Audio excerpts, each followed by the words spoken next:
عہدے ہیں، ملت آج ان دینی عہدوں میں بھی وہی غداروں کی سیاست، فاحشوں کی سیاست، زانیوں کی سیاست، قاتلوں کی سیاست، اس کو یہ لوگ جو ہے اپنائے ہوئے ہیں۔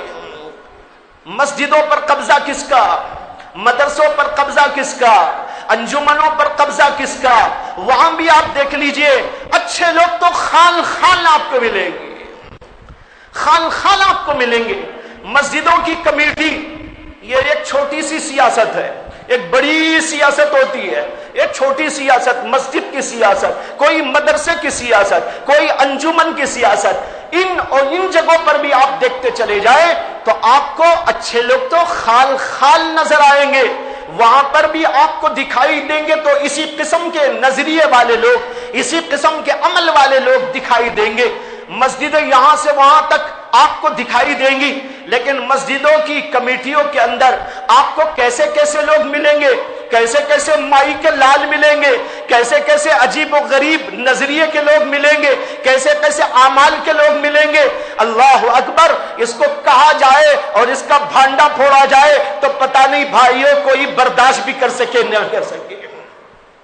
یہ صورتحال ہے، یعنی ہر جگہ پر اچھوں کو ہٹانے کی سیاست چلی تھی اوپر سے، اور چلتے چلتے مسجدوں میں وہی سیاست، دینی اداروں میں وہی سیاست، اچھے اچھے اداروں میں وہی سیاست، تعلیمی اداروں میں وہی سیاست، مذہبی اداروں میں وہی سیاست، ہر جگہ پر اسی سیاست کے اوپر چلا جا رہا ہے۔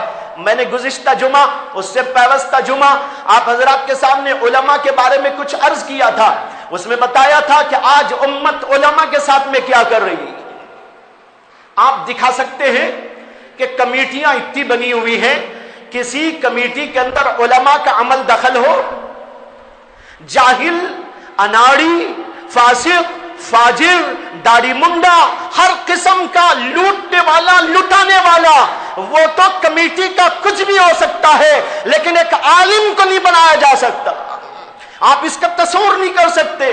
حکومت تو کیا دیں گے، حکومت کے جو ہے ان سیاسی عہدوں پر تو علماء کو یہ کیا لے جائیں گے۔